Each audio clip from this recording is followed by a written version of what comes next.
দেখুন, আপনারা বুঝতেই পারছেন রাজনীতি অতি বিষম বস্তু। সাধারণত এ রাজ্যে আমরা কি দেখি, যে বামেরা সেটিংয়ের তত্ত্ব তুলে তৃণমূল আর বিজেপির বিরুদ্ধে আক্রমণ শানায়। কিন্তু এই চেনা খেলায় আজ কিছুটা নতুনত্ব আনলেন শুভেন্দু অধিকারী। প্রায় সেই ফিশ ফ্রাই রাজনীতির সুরে তিনি বলছেন যে নির্বাচন কমিশনের দফতরে আজকে যা হয়েছে সেটা ভেতরে দোস্তি আর বাইরে কুস্তি নয়তো। অর্থাৎ তার ইঙ্গিত যে গোটাটাই প্লেয়িং টু দ্য গ্যালারি নয়তো।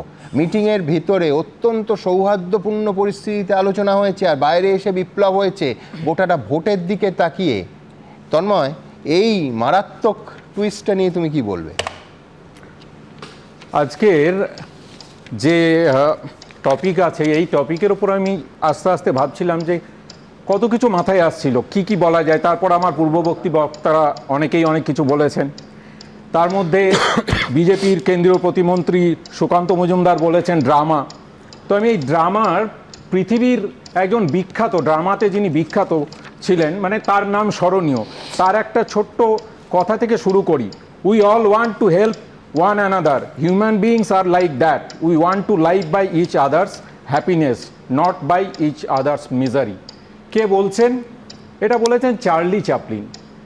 এই যে কোটটা বললাম, অ্যাকচুয়ালি এইটা আজকের পুরো ঘটনাটাকে সামারাইজ করার জন্য যে মমতা বন্দ্যোপাধ্যায় বা অভিষেক বন্দ্যোপাধ্যায় দীর্ঘদিন ধরে, সর্বোপরি তৃণমূল কংগ্রেস দীর্ঘদিন ধরে কি করছেন, মানুষের পাশে যে এন্টায়ার এসআইআর প্রসেসের হয়রানি, সেই হয়রানিতে মানুষের পাশে থাকার চেষ্টা করছেন এবং সেটাই স্বাভাবিক। সেই কথাটা চার্লি চ্যাপলিন এতদিন আগে বলে গেছিলেন, সেটা প্রমাণ দিচ্ছে তৃণমূল কংগ্রেস, মমতা বন্দ্যোপাধ্যায় এবং অভিষেক বন্দ্যোপাধ্যায়। সেটাকে ঘিরেই আজকে দিল্লির পুলিশ, ফেডারেল স্ট্রাকচার, তার আগে কিছুক্ষণ আগে সজলদা বললেন, সে প্রশ্ন তো উঠবেই, তার কারণ বঙ্গভবনে একদম মানে গেটের সামনে কার্যত দুই বাহিনীর লড়াই লাগতে বসেছে। সেটাতেই আসছি আমি। তারপরে সজলদা বললেন বিভিন্ন কিছু অফ ক্যামেরা, উনি আমাকে আমার রাজনৈতিক কেরিয়ার নিয়ে খুব চিন্তিত, আমার ভালো লাগলো। কিন্তু বক্তব্যটা হচ্ছে যে সজলদা মিরর দেখানোর কথা বলেছেন। কাকে মিরর দেখানোর কথা বলেছেন? মমতা বন্দ্যোপাধ্যায়কে। আমাদের সকলের খুব পরিচিত, সকলের প্রিয়, সজলদাদেরও নিশ্চয়ই প্রিয়। সব থেকে যে নামটা প্রথম নির্বাচন কমিশনার হিসাবে যদি মাথায় আসে তাহলে তিনি হচ্ছেন টিএন সেশন। টিএন সেশন কি বলেছিলেন? একটু বিজেপির যারা এই নির্বাচন কমিশনকে তাদের বি টিম বানিয়ে বাংলা দখল করার চেষ্টা করছে, তারা ভোটারদেরকে যেভাবে আন্ডারমাইন করার চেষ্টা করছে, টিএন সেশন বলছেন ভোটারদের প্রতি, ভোটারদের পাওয়ার, সেখানে বলছেন I am a mirror, I show you what you are, if you use pimples don't blame me, go out and buy clear Australian. অর্থাৎ এই যে টিএন সেশন বলছেন, এইটা বিজেপির নেতারা ভুলে গেছেন।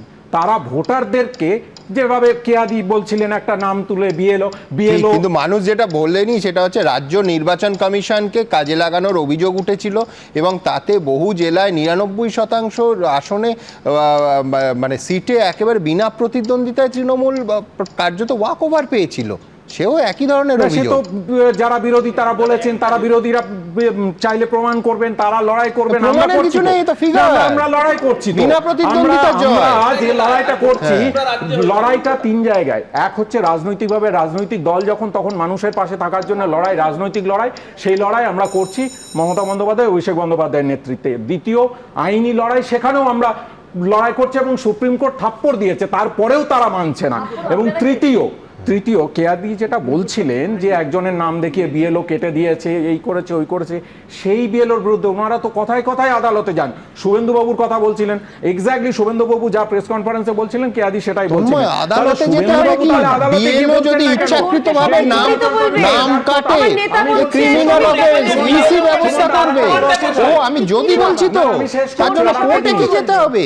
আরো শেষ করছি। বিশ্বনাথ দা এই দুটো রিলেটেড। বিশ্বনাথ দা বললেন যে সত্যি তো এটা হচ্ছে গট-আপ, এই করে হচ্ছে একটা নির্বাচনের হেনস্থার ন্যারেটিভ তৈরি করা হচ্ছে। আমার বক্তব্য হচ্ছে ন্যারেটিভ তৈরি করা হচ্ছে, আপনারা বলছেন ইআরও, এইআরও, এদের হাতেই সর্বোচ্চ ক্ষমতা দেওয়া আছে তাহলে, এবং ফাইনাল ডিসিশন মেকার ডিইও, সেখান থেকে এই মাইক্রো অবজারভার ঢুকিয়ে এইটা তাদের হাতে কিভাবে চলে গেল যে মাইক্রো অবজারভাররা ডিসিশন নিচ্ছে কার নাম বাদ যাবে কার নাম বাদ যাবে না। তাহলে এই সেটিংটা কে করেছে? এই সেটিংটা বিজেপি করেছে নাকি তৃণমূল করেছে?